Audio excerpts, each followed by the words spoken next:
ونستعينه ونستغفره ونؤمن به ونتوكل عليه ونعوذ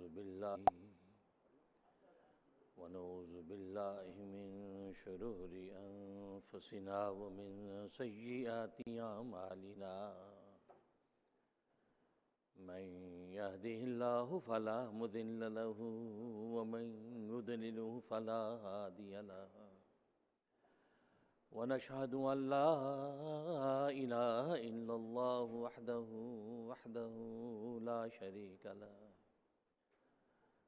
شريك له ولا نظير له ولا مثل له ولا مثال له ونشهد أن سيدنا وسندنا وشفيعنا وشفيع أمرنا وحبيبنا وحبيب ربنا ومولانا محمدا عبده ورسوله أرسله الله إلى كافة للناس بشيرا ونذيرا وداعيا إلى الله بإذنه وسراجا منيرا أما بعد فأعوذ بالله من الشيطان الرجيم بسم الله الرحمن الرحيم الرحمن علم القرآن خلق الإنسان علمه البيان صدق بزرگان محترم، برادران عزیز اور میری اسلامی بہنیں، اللہ تبارک و تعالی نے انسان کی جبلت اور فطرت ایسی بنائی ہے کہ اس میں طلب اور جستجو کا مادہ رکھا ہے، جس کے نتیجے میں ہر انسان ہمیں طالب نظر آتا ہے۔ ہر انسان کسی نہ کسی چیز کی طلب اور جستجو میں ہے۔ کوئی مال و دولت کا طالب ہے، کوئی عہد اور اقتدار کا طالب ہے، کوئی علم کا طالب ہے، کوئی زراعت اور کاشتکاری کا طالب ہے، کوئی صنعت و حرفت کا طالب ہے، کوئی درویشی کا طالب ہے۔ گویا کہ ہر انسان کسی نہ کسی طلب میں لگا ہوا ہے۔ جب تک وہ ہوش اور ذی عقل کی حالت میں ہے تو کسی نہ کسی طلب میں ہے۔ یہاں تک کہ پاگل اور دیوانہ بھی حقیقت میں وہ بھی کسی نہ کسی طلب میں ہے۔ وہ اپنے زعم میں جس چیز کو مطلوب سمجھتا ہے وہ اس کی طلب میں ہے، لیکن کوئی بھی انسان دنیا میں ایسا نہیں ملے گا جو کسی نہ کسی چیز کی طلب اور جستجو میں نہ ہو۔ یہاں تک کہ کوئی دنیا کا طالب ہے اور کوئی خالق دنیا کا طالب ہے، لیکن طالب ضرور ہے۔ تو لہٰذا مختلف انداز سے لوگ ہمیں نظر آتے ہیں کہ الگ الگ طلب کے اندر ہیں، لیکن عجیب بات یہ ہے کہ تمام کے تمام انسان جو بظاہر مختلف چیزوں کو مطلوب اور مقصود بنائے کھڑے ہیں، حقیقت میں صرف ایک ہی چیز کے طالب ہیں۔ جو دنیا کا طالب ہے یا دنیا کے اندر مختلف شعبوں میں الگ الگ چیزوں کا طالب ہے، یہ سارے کے سارے طالب اصل میں ایک چیز کے طالب ہیں۔ ان سب کا مطلوب صرف ایک چیز ہے۔ بظاہر راستے الگ الگ نظر آتے ہیں، لیکن سب کا مطلوب صرف ایک چیز ہے، اور وہ ہے راحت اور آرام۔ وہ دنیا میں راحت اور آرام والی زندگی چاہتے ہیں، دنیا کے اندر اطمینان اور سکون والی زندگی چاہتے ہیں، تو حقیقت میں وہ اطمینان اور سکون اور راحت و آرام کے طالب ہیں۔ گویا کہ ان سب کا مطلوب صرف ایک چیز ہے کہ آرام و راحت والی زندگی ان کو میسر آ جائے، اطمینان اور سکون والی زندگی ان کو میسر آئے۔ ہاں، وہ الگ بات ہے کہ ہر ایک نے یہ فیصلہ کیا، کسی نے سوچا کہ راحت و آرام دولت و ثروت سے حاصل ہو سکتی ہے، لہٰذا وہ دولت کا طالب بنا، تاکہ دولت ہوگی تو اس دولت کے ذریعے سے سامان راحت کو خرید لیں گے۔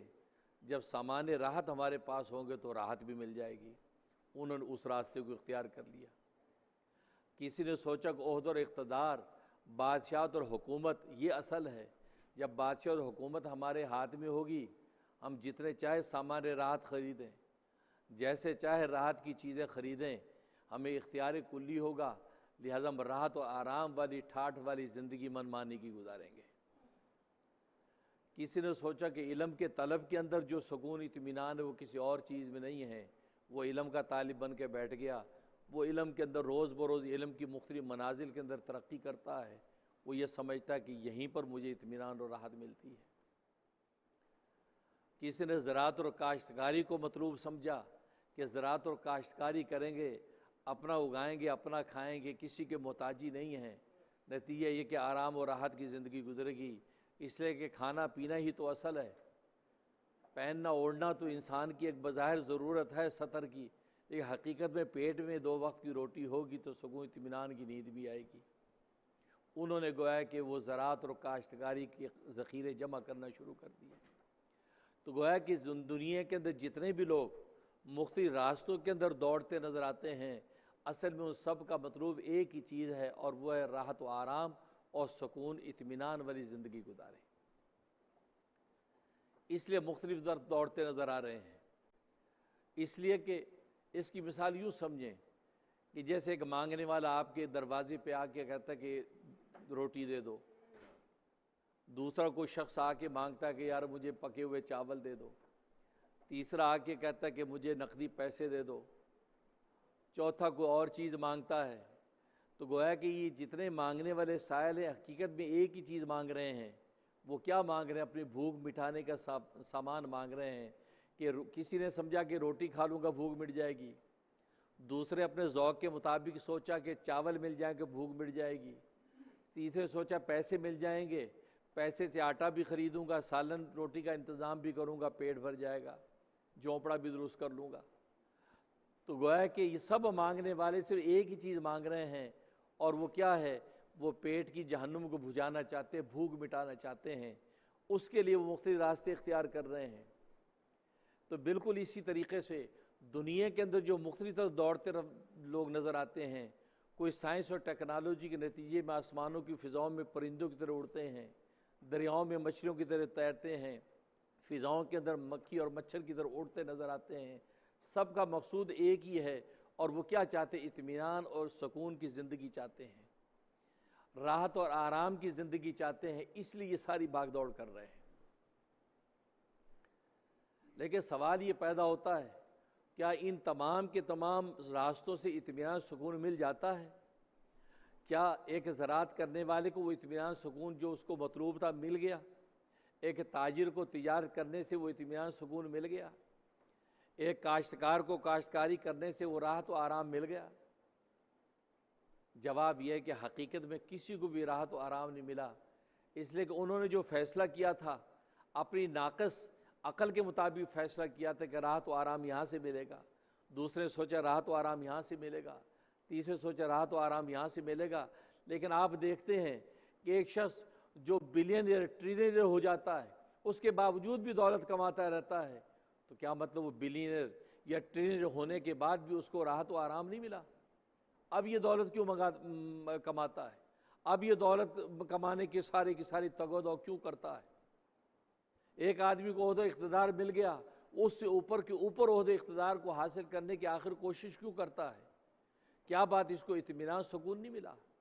تو جواب یہ کہ اطمینان سکون نہیں ملا، اس لیے کہ اس نے جو راستہ اختیار کیا تھا، جس کو اس نے اپنا مقصود سمجھ لیا تھا، حقیقت میں وہ اس کا مقصود نہیں تھا، یہاں سے اس کو آرام و راحت نہیں مل سکتا۔ اس لیے کہ راستوں کا اختلاف تو ہے کہ الگ الگ انسان نے راستے اختیار کیے، لیکن جو مقصود متعین کیا کہ اس راستے سے مجھے مقصود ملے گا، وہ بھی غلط کیا۔ اس کی مثال یوں سمجھے کہ چھوٹا بچہ ہے، بلکہ خود ہم بھی بچپن کے میں وہ مٹی کے گھروندے بناتے تھے، مٹی کے گھر بنا رہے ہیں، مٹی کا کمرہ بنا دیا، ریت کا کمرہ بنا دیا، پورے گھر بنا کے بیٹھ گئے، اور وہ بچپن میں انسان یہ سمجھتے میرا اصلی گھر ہے، گویا کہ وہ اس سمجھتا ہے گھر بنا دیا۔ اب اگر کوئی ٹھوکر مار کے اس کا کوٹھا گرا دیتا تو بچہ یوں زار زار روتا تھا جیسے یا اس کا اصلی گھر گرا دیا۔ حالانکہ اس بچے کو پتہ نہیں کہ یہ جو میں گھروندا بنایا یہ تو اس کا تو اعتبار ہی نہیں ہے، یہ تو ایک کھلونا ہے جو تم اپنے آپ نظام میں اس کو اصل سمجھ رہے ہو۔ لیکن عقل مند دانش انسان سمجھتا ہے کہ بچہ خام خواہ رو رہا ہے، یہ گھروندا جو مٹی کا بنایا، یہ مٹی کا گھروندا تو ایک پھونک سے اڑ جائے گا، اس گھر کا اعتبار نہیں، اعتبار اس گھر کا جو میں نے بنا رکھا ہے، میں نے یہ جو پکا گھر بنایا یہ اصل گھر ہے جس میں انسان رہ بھی سکتا ہے۔ اب دیکھو بچے نے بھی ایک گھر بنایا ہے، بڑے نے بھی ایک گھر بنایا ہے، بڑا اس بچے کے گھر کو ڈینائی کر رہا ہے کہ یہ گھر نہیں ہے، تو ویسے گھروندا بنایا، ٹھوکر مار کے اس کا گوٹا توڑ دیا، اس کا کچن ملیا میٹ کر دیا، اور بچہ زار زار یوں روتا کہ جیسے میرا اصلی گھر گر گیا ہے۔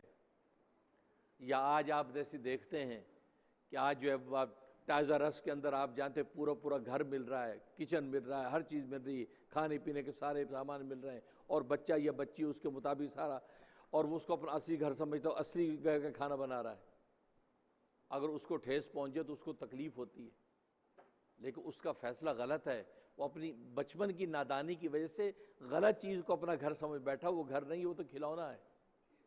بالکل اسی طریقے سے ایک عقل مند باہوش انسان بھی جس کو اپنا مخصوص سمجھ بیٹھا ہے، اللہ تبارک و تعالیٰ جو اس سے بھی بڑی ذات ہے، وہ اس کو یہ کہتی کہ یہ کھلونا ہے، یہ زندگی کے کھلونے ہیں جن کے اندر تم مبتلا ہو کر اصل سمجھ بیٹھے ہو، یہ کھلونوں پر فیصلے نہیں ہیں، اصل تو وہ گھر ہیں جو میرے پاس ہیں، اصل تو وہ گھر ہیں جو میں نے بنا رکھے ہیں، جہاں میں نے جنتیں سجا رکھی ہیں، جنتوں میں نعمتیں سجا رکھی، اصل تو وہ ہیں۔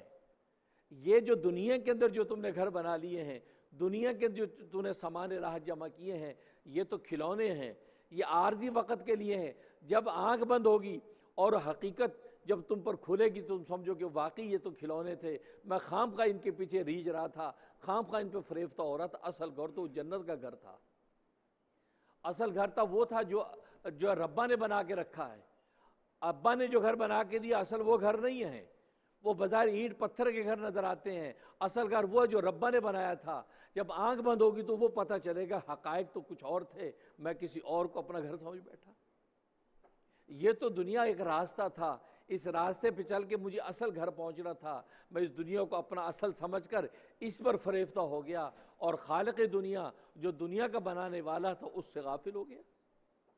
اب یہ پچھتائے گا، ہاں اگر کچھ سامان کیا ہوگا آخرت کا، وہاں اگلے گھر کے لیے کوئی انویسٹمنٹ کر رکھی ہوگی تو وہاں اللہ تبارک و تعالی اعزاز میں وہ گھر عطا کر دے گا۔ لیکن اگر وہ دنیا کی انہی گھروندوں پر جان دے دے گا، اسی پر فریفتہ ہو کر سب کو قربان کر بیٹھے گا، اور راستے کو وہ اپنا اصل گھر سمجھ بیٹھے گا، تو سوائے نقصان و خسارے کو کچھ نہیں ہوگا۔ خاسر دنیا والآخرہ، دنیا آخرت کے اندر نقصان ہی نقصان۔ اس لیے فَإِنَّ يَوْمَ الْفَصْلِ كَانَ مِيقَاتًا، فیصلے کا دن وہ ایک مقرر ہو چکا ہے، وہ فیصلے کے دن ہوگا آخرت میں، میدان حشر کے اندر حقائق کھل جائیں گے، وہاں پتہ چلے گا اصل کیا تھا، نقل کیا تھا، یہ دنیا کی حقیقت آخرت کے مقابلے میں کیا تھی۔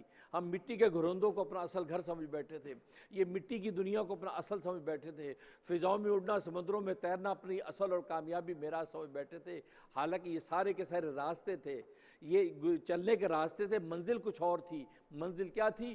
وہ گھر تھے جو اللہ تبارک و تعالی نے انسانوں کے لیے بنا کے رکھے تھے۔ تو معلوم ہوا کہ ہم دنیا میں یہ فیصلہ نہیں کر سکتے کہ بھئی مقصود کیا ہے، راستہ کیا اختیار کریں۔ اس کے لیے دو کوالٹی کی ضرورت ہے، ایک علم کامل، علم کامل ہونا چاہیے، اور دوسرا جو ہے وہ استغناء خالص۔ یہ دو خوبیاں، جس شخص میں یہ دو خوبیاں ہوں گی، علم اس کا کامل ہوگا، استغناء اس کا خالص ہوگا، یعنی بے پرواہ، بے غرض، بے لوث، یہ دو خوبیاں جس کے اندر ہوگی وہ صحیح فیصلہ کرے گا۔ اور یہ دونوں خوبیاں انسانوں میں کسی کے پاس نہیں ہیں۔ ہمارے پاس علم کامل نہیں ہے، کیوں کہ فوق کل ذی علم علیم، ہر علم والے کے اوپر ایک علم والا ہے، ہر علم والے کے اوپر ایک علم والا ہے، علم کامل کسی کے پاس ہے ہی نہیں۔ اگر ایک عالم ہے اس سے بڑا ایک دوسرا عالم ہے، دوسرا عالم اس سے بڑا ایک تیسرا عالم ہے، تیسرا تو اس کے بڑا ایک چوتھا عالم ہے۔ علم کے اتنے مدارج ہیں کہ کوئی دنیا کے اندر یہ دعویٰ نہیں کر سکتا کہ میں سب سے بڑا عالم ہوں۔ ایون حضرت موسیٰ علیہ السلام کہہ بیٹھے تھے انا عالم، جب انہوں نے تقریر کی، حدیث میں آتا ہے بڑی زوردار تقریر، ایسے حقائق کھول دیا کہ دنیا میں بیٹھے لوگوں کو آخرت نظر آنے لگی، کمال تقریر فرمائی۔ ایسے علوم معارف بھائے، ایسے حقائق کھولے، اسرار کہ دنیا میں بیٹھ کے آخرت نظر آ رہی ہے، دنیا کو بھول گئے لوگ۔ تو ان کے ایک شاگرد کھڑے ہوئے، حضرت یوشع علیہ السلام، کہا اے موسیٰ، آپ نے جو آج علوم معارف بھائے ہیں، آپ نے جو تقریر کی ہے، دنیا میں بیٹھے انسانوں کو آخرت دکھا دیا آپ نے۔ کیا دنیا میں اس وقت روئے زمین میں آپ سے بڑا کوئی عالم ہے؟ یہ بات سوال کر دیا۔ انہوں نے فرمایا لا، فرمایا مجھ سے بڑا کوئی عالم نہیں ہے، انا عالم، میں سب سے بڑا عالم۔ حالانکہ حضرت موسیٰ علیہ السلام نے صحیح جواب دیا تھا، کیونکہ پیغمبر اپنے وقت میں دنیا میں سب سے بڑا عالم ہوتا ہے، اس سے بڑا کوئی عالم نہیں ہوتا۔ جواب ان کا بالکل صحیح تھے، ٹیکنیکلی جواب صحیح ہے، اس میں کوئی اعتراض نہیں ہے، لیکن اللہ تبارک و تعالیٰ کو یہ ادا پسند نہیں آئی، اللہ کو یہ ایک عجب کی شکل پسند نہیں آئی۔ بات صحیح ہے، یہی وجہ کہ اللہ تبارک و تعالیٰ بس اوقات صحیح بات ہوتی ہے، لیکن وہ انداز ایسا ہوتا ہے کہ اللہ تبارک و تعالیٰ کو پسند نہیں آتی۔ اللہ کو یہ عجب پسند نہیں ہے کہ انا عالم ہوں، میں سب سے بڑا عالم ہوں، حالانکہ صحیح کہا تھا۔ اللہ تبارک و تعالیٰ کو گویا کہ اعتراض یہ ہوا تھا کہ اے موسیٰ، تجھے تو حضوری کا مقام حاصل ہے، تو ہر وقت خالق کے دیدار کرتا ہے، گویا کہ خالق کو شب و روز محسوس کرتا ہے، شب و روز سے باتیں کرتا ہے، جو سب سے بڑا عالم ہے، تو ہر وقت اس کی محفل و مجلسوں میں رہتا ہے، تیری نگاہ خالق پہ ہونی چاہیے تھی یہ جواب دیتے ہوئے، مخلوق پہ نہیں ہونی چاہیے تھی۔ مخلوق کو دیکھ کے تو نے کہہ دیا انا عالم ہوں، میں سب سے بڑا عالم ہوں، کیونکہ تم میں کوئی ایسے میرے جیسا عالم نہیں ہے۔ تیری شان نہیں تھی کہ تیری نگاہ پست ہوتی، تیری نگاہ بلند ہوتی، تجھے مجھے دیکھنا چاہیے تھا، اور مجھے جب دیکھتا تو بے اختیار کہہ بیٹھا اللہ عالم، اللہ سب سے بڑا عالم ہے۔ تو نے مجھے دیکھا نہیں، ایک لمحے کے لیے مجھ سے تو غافل ہو گیا، تجھ پر ایک غفلت چھا گئی، تو مخلوق کو دیکھ کے کہتا انا عالم، میں سب سے بڑا عالم ہوں۔ تیری شان یہ نہیں تھی، تیری نگاہ مجھ پہ رہنی چاہیے تھی، اور جب مجھے دیکھتا تو یہی کہتا اللہ عالم، اللہ سب سے بڑا عالم ہے۔ لیکن جب تو نے یہ نہیں کہا تو میں تجھے بتاتا ہوں تجھ سے بھی بڑا عالم کون ہے، جا وہ حضرت خضر علیہ السلام تجھ سے بڑا عالم ہے، جا اس سے وہ علم سیکھ جو تیرے پاس نہیں۔ سورہ کہف کے اندر پورا واقعہ بیان۔ حضرت موسیٰ علیہ السلام بے قرار ہو گئے، رب ذوالجلال مجھے بتائیے اس شخص کا پتہ جو مجھ سے بھی بڑا عالم ہے۔ آخر علم و معرفت کی کون سی منازل اس کے پاس ہے، علم و معرفت کے کون سے اسرار اس کے پاس ہے، مجھے بتائیے، میں جاتا ہوں۔ حضرت موسیٰ علیہ السلام چل پڑے۔ سورہ کہف کے اندر پورا واقعہ موجود ہے۔ معلوم ہے کہ موسیٰ جیسا انسان جو وقت کا پیغمبر اور اللہ کا کلیم، شب و روز اللہ سے باتیں کرتا ہے، اس سے بھی بڑا عالم نکل آیا، اس سے بھی بڑا عالم نکل آیا۔ حضرت خضر کے پاس جا رہے ہیں، اور حضرت خضر کے پاس جو علوم و معارف تھے، موسیٰ علیہ السلام کو خبر ہی نہیں۔ آپ حیران ہو کہ پوچھیں یہ کیا بھئی، یہ کیا بھئی، یہ کیا؟ حضرت خضر نے کہا نہیں، جو میرے پاس علم ہے تمہارے پاس نہیں، اب چپ کر کے صبر سے میرے علم و معرفت کی منازل کا دیدار کرتے جاؤ، ان حقائق تم پہنچ نہیں سکتے، اس لیے کہ اللہ تبارک و تعالی نے جو مجھے علم عطا کیا ہے، خاص اپنی رحمت سے مجھے وہ علم دیا، وہ کسی کے پاس نہیں۔ اب دیکھو، عالم سے بڑا عالم، وقت کا پیغمبر، وہ کہتا کہ میں سب سے بڑا عالم ہوں، تو اس سے بڑا بھی عالم نکل آیا۔ مانو دنیا کے اندر کوئی یہ دعویٰ نہیں کر سکتا میں سب سے بڑا عالم ہوں، تو گویا کہ علم کامل کا دعویٰ صرف ایک ذات کے لیے ہے، وہ اللہ تبارک و تعالیٰ کی ذات، پہلی شرط۔ اور دوسری شرط کیا ہے؟ استغناء خالص، وہ ایسی ذات ہونی چاہیے، وہ مستغنی ہو، بے لوث ہو، اس کو کسی سے کوئی غرض نہ ہو، کسی کا محتاج نہ ہو، وہ اس کے اندر وصف ہو، اور مخلوق میں کسی کے اندر یہ وصف نہیں ہے۔ ایون انبیاء بھی اللہ کے محتاج ہیں، اولیاء بھی اللہ کے محتاج ہیں، عوام بھی اللہ کے محتاج ہیں، خواص بھی اللہ کے محتاج ہیں، اور کوئی بھی بے پرواہ اور بے لوث نہیں ہے۔ اگر کوئی کسی کی خدمت کرتا ہے، اس خدمت اس کی بے لوث نہیں ہے، اس کے پیچھے غرض ہے، غرض ہے۔ کبھی غرض اچھی ہوتی، کبھی بری ہوتی ہے، غرض کبھی محمود ہوتی ہے۔ محمود کا مطلب ہے کہ آپ کی میں خدمت اس لیے کر رہا ہوں تاکہ اللہ آخرت میں مجھے اجر دے، لیکن غرض تو ہے نا، آپ آخرت مانگ رہے ہیں، آپ کسی غرض کے تحت ہی کر رہے ہیں۔ ہاں غرض مذموم ہے، کوئی بری غرض ہے کہ خدمت اس لیے کر رہا ہوں تاکہ آپ سے پیسے بٹور لوں، آپ کی خوشامد کر کے آپ کو پٹا لوں اور پیسے بٹوروں، بری غرض، تو غرض ضرور ہے۔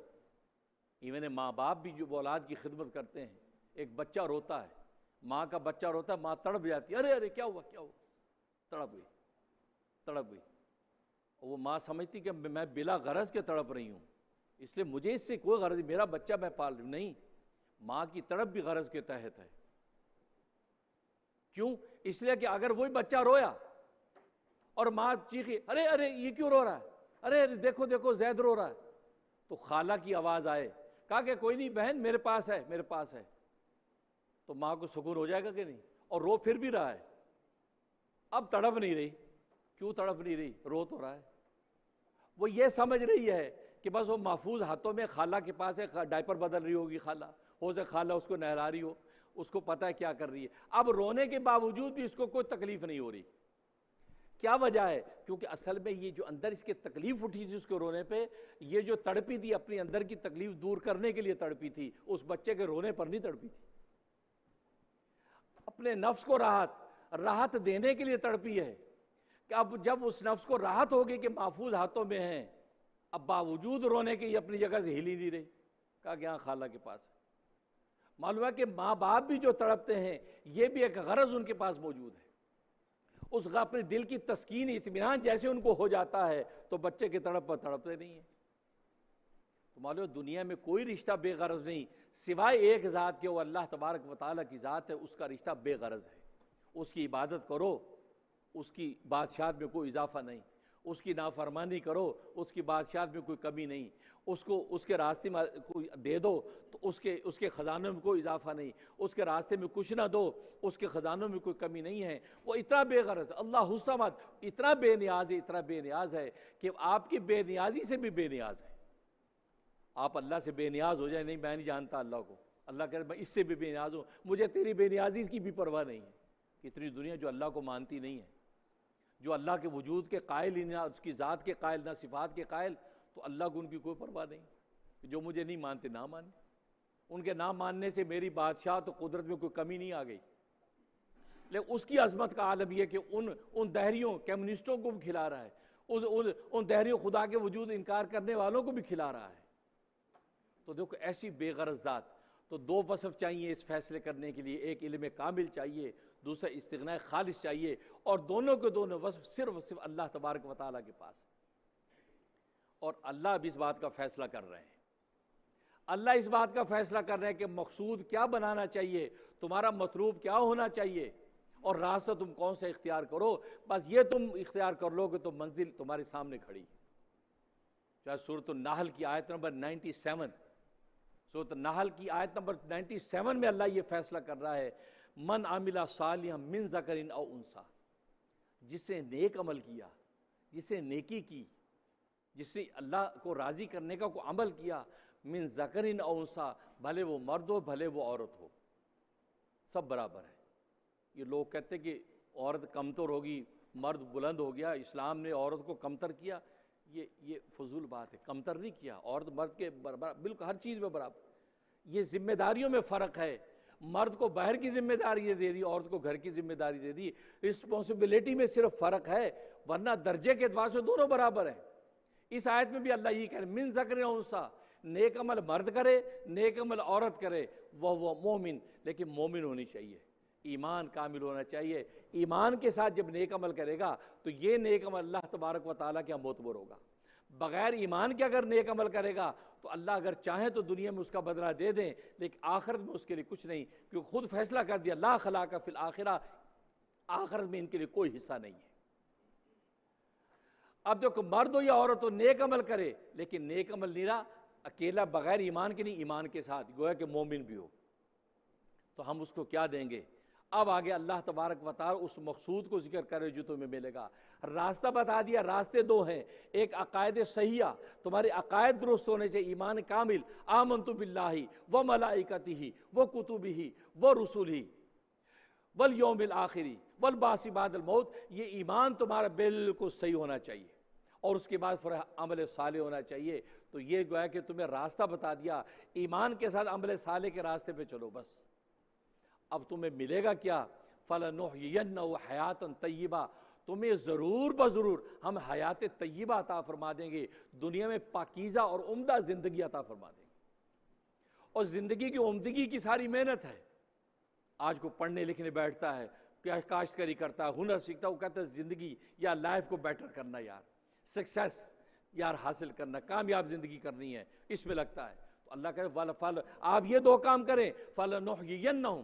اور یہ عربی انشاء والے جانتے ہیں اس میں اللہ تبارک و تعالیٰ کتنی تاکید کی ہے. فَلَنُحْيِيَنَّهُمْ لام تاکید کا, پھر نون سکیلہ تاکید کا, پھر جمع کا صیغہ تاکید کا. گویا کہ اللہ فرمائے تاکید تاکید, ضرور بضرور, ضرور بضرور, اس کے اندر کوئی تخلف نہیں ہے, ضرور بضرور ہم اس کو ایسی حیات عطا کر دیں گے دنیا کے اندر اس کی حیات جنت نظیر ہو جائے گی. دنیا میں رہ کے وہ جنت کے مزے لوٹے گا. فَلَنُحْيِيَنَّهُ حَيَاتًا طَيِّبَةً, اس کو حیات طیبہ عطا کریں گے. تو دنیا میں پاکیزہ اور سکون اطمینان والی زندگی, اور آخرت میں کیا دیں گے؟ وَلَنَجْزِيَنَّهُمْ, اور ضرور بضرور, ضرور بضرور تاکید سے ہم کہتے ہیں کہ ضرور بضرور ہم ان کو اجر دیں گے, اس کا ثواب دیں گے جو اسے نیک عمل کیے, بِأَحْسَنِ مَا كَانُوا يَعْمَلُونَ, جو اچھے عمل دنیا کے اندر کیے ہیں اس کا اجر آخرت میں دیں گے. اور آخرت کا اجر کیا ہے؟ جنت مل جائے گی. دنیا میں جنت نظیر زندگی عطا کر دیں گے, اور آخرت میں تمہیں جنت عطا کر دیں گے, اور یہی انسان کا مطلوب ہے. تو اللہ تبارک و تعالی نے اپنے علم کامل اور استغناء خالص کے نتیجے میں فیصلہ کر دیا کہ تم لوگ دنیا کے اندر جو راستہ اختیار کرو, ایمان عمل صالح کا راستہ اختیار کرو. ایمان تمہارا درست ہونا چاہیے, اس پہ شرک کا شائبہ نہ ہو, فسق کے جراثیم نہ ہو, اس کے اندر اللہ کے غیر پر نگاہ نہ ہو, اللہ پر نگاہ ہو, ایسا ایمان پختہ ہو, توحید خالص کے ساتھ تم ایمان لے کے آؤ. اور یہی سمجھو کہ آمنت باللہ و ملائکتی, ایمان مجمل, ایمان مفصل, اس پر پورے کاربند رہو. پھر اس کے بعد عمل صالح کرو. نماز پڑھو گے تمہاری نماز قبول ہوگی, روزہ رکھو گے روزہ تمہارا مانا جائے گا, زکوٰۃ دو گے تمہاری زکوٰۃ پر جو ہے اللہ 700 گنا بڑھا کے تمہیں دنیا میں عطا کریں گے, حج کرو گے تو جنت کے فیض دنیا میں کر دیے جائیں گے. اب اعمال صالحہ, اب ایمان عمل صالح اختیار کرنا تمہارا کام ہے. اب اس کے بعد آگے اس کا انعام دینا, فَلَنُحْيِيَنَّهُ حَيَاتًا طَيِّبَةً, دنیا میں پاکیزہ زندگی ہم عطا کریں گے. اور حیات طیبہ کا مطلب کیا ہے؟ وہ زندگی جس کے بعد اجر و ثواب بھی ہو, اس کو حیات طیبہ کہتے ہیں. جس زندگی کے بعد اجر و ثواب نہ ہو, دنیا کے اندر ہی کھایا پیا یہی ختم ہو گیا, اور آخر میں کچھ نہیں ملا, گویا کہ کفر کی زندگی, شرک کی زندگی, فسق کی زندگی, معصیت کی زندگی دنیا میں گزار کے چلا گیا, اور آخر میں کوئی اجر و ثواب نہیں ہے. اس حیات کو حیات طیبہ نہیں کہتے. یہ حیات فانی یہ ختم ہو گئی, یہ ختم ہو گئی. ابھی تو حدیث میں آتا ہے جو تم نے کھایا وہ تم نے یہیں برت لیا, جو پہنا یہیں برت لیا, جو اڑا یہیں برت لیا, لیکن جو تم نے اللہ کے راستے میں دے دیا وہ آگے پہنچ گیا. جو چھوڑا وہ وارث لے گئے, جو تم نے کھا پی لیا وہ تمہارے کام آ گیا, لیکن جو آگے دے دیا وہ آگے مل جائے گا. بس عقل مند وہ شخص ہے کہ جو اپنا کھانا پینا پورا کرنے کے ساتھ ساتھ آگے بھی بھیجتا رہتا, آگے بھی انویسٹ کرتا رہتا ہے, منتھلی انسٹالمنٹ آگے بھی بھیجتا رہتا ہے, تاکہ جب وہاں پہنچے تو جنت کا بنگلہ اس کے لیے تیار کھڑا ہو. اس لیے اللہ تبارک و تعالی نے فرمایا حیاتاً طیبہ. تو حیات طیبہ کا مطلب دنیا کے اندر یہ پاکیزہ زندگی ایسی ہو کہ اس کے بعد آخرت میں اجر و ثواب بھی ملے, یعنی آخرت مغفرت بھی ملے. اور اگر آخرت میں کچھ نہیں ہے تو یہ جو حیات طیبہ نہیں, یہ حیات یہیں فنا ہونے والی ہے. چنانچہ انسان اگر سوچے تو سب کچھ یہاں رہ جانے والا ہے. تاریخ میں واقعات سکندر اعظم, کتنا بڑا بادشاہ گزرا ہے, آدھی سے زیادہ دنیا اس سے فتح کر لی.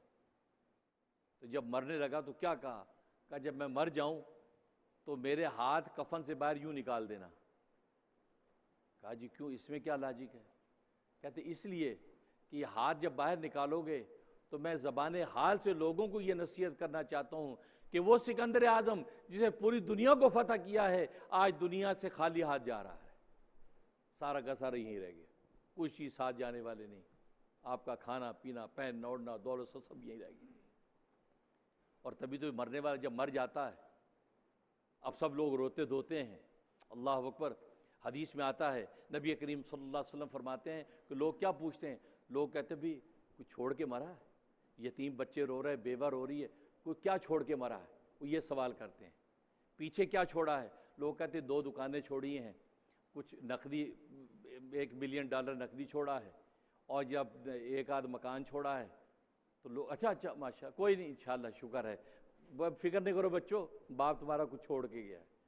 کہا کہ انسان ستی ہے نا، وہ یہ کہتے ہیں کہ کیا چھوڑ کے مرا ہے، یہ پوچھتے ہیں۔ نبی فرماتے ہیں فرشتے کیا پوچھتے ہیں؟